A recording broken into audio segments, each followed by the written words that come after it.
Hello बच्चों, welcome back on chemistry by Kalpana Yadav. तो क्या नीट 2025 में कुछ ये बिग चेंजेस होंगे? ऐसे बहुत सारे क्वेश्चंस है बच्चों, इसलिए मैं आज की ये वीडियो आप लोगों के साथ में शेयर कर रही हूँ, ठीक है, ताकि आपके प्रिपरेशन पर कोई इफेक्ट ना पड़े। नंबर 1, सबसे बड़ा कंफ्यूजन है एज लिमिट को लेकर के। क्या इस साल एज लिमिट में कोई फर्क पड़ेगा? तो इसका आंसर होगा नो। आपकी मिनिमम एज 17 साल होनी चाहिए 31 दिसंबर 2025 तक। अगर आपके उसमें 2 दिन भी कम है, आपका 1 महीना भी कम है, तो आप एग्जाम नहीं दे सकते। कोई मैक्सिमम एज लिमिट अभी तक नहीं है बेटा, और इतनी जल्दी पॉसिबल नहीं है कि गाइडलाइन आपकी एज लिमिट से रिलेटेड आ जाएंगी। Number 2, number of attempts. बेटा नंबर ऑफ अटेम्प्ट्स के लिए अभी तक कोई ऐसी गाइडलाइन नहीं आई कि सिर्फ 4 से 5 बार एग्जाम होना चाहिए, 8 से 9 बार दे सकते हो, ऐसी कोई अभी तक गाइडलाइन नहीं है। आप 2025 में इस बात का कंफ्यूजन बिल्कुल भी माइंड में नहीं रखें कि इस बार नंबर ऑफ अटेम्प्ट सेट हो जाएंगे। जो बच्चा प्रिपरेशन कर रहा है वो अपनी प्रिपरेशन अच्छे से करते रहे, चाहे उसका कोई सा भी अटेम्प्ट हो, वो अपनी प्रिपरेशन बेटर रखे। Number 3, marks. जो 12th के मार्क्स थे, जेई अपने 5% का क्राइटेरिया नीट 2025 में नहीं लगने वाला।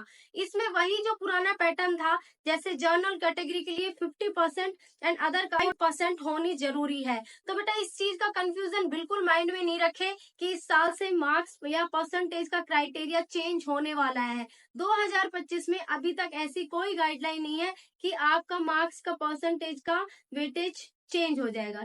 Number 4 is modes of examination. देखो बच्चों, जो भी एग्जाम कंडक्ट होता है वो 2 ही तरीके से हो सकता है, एक तो ऑफलाइन और दूसरा ऑनलाइन। अभी तक नीट हमारा ऑफलाइन होता था और जेई जो है वो ऑनलाइन होता है। तो काफी बच्चों को कंफ्यूजन है कि इस बार कैसा होगा।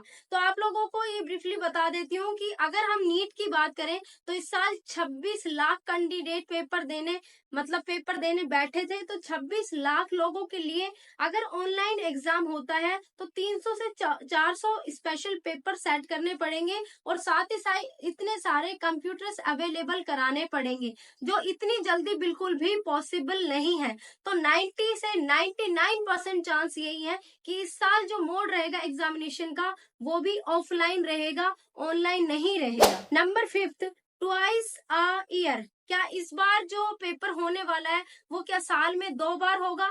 तो मेरा आंसर होगा मे बी इसमें पॉसिबिलिटी ज्यादा है, क्योंकि ऐसी अभी एक गाइडलाइन आई है जिसमें ये बताया गया है कि जैसे जेई अपने एग्जाम कंडक्ट करा रहा है मेंस में और एडवांस में, उसमें मेंस एनटीए कंडक्ट कराता है और जो एडवांस कराता है वो पर्टिकुलर एक आईआईटी का काम होता है उस एग्जाम को कंडक्ट कराने का।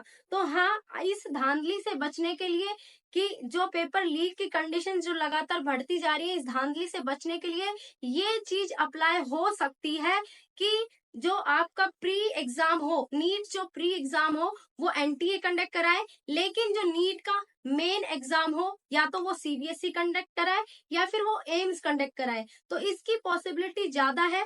बाकी बेटा जो अपनी तैयारी कर रहा है उनको ज्यादातर जो आपकी क्राइटेरियाज है वो सिमिलर है। एक आधी चीज आप लोगों की चेंज होगी। 2025 में आप लोग सेफ हो, जैसे आप जिस फ्लो से तैयारी कर रहे थे आप उसी फ्लो से तैयारी करते रहे। ऐसा कोई बिग चेंज आप लोगों को देखने को नहीं मिलेगा। Thanks for watching.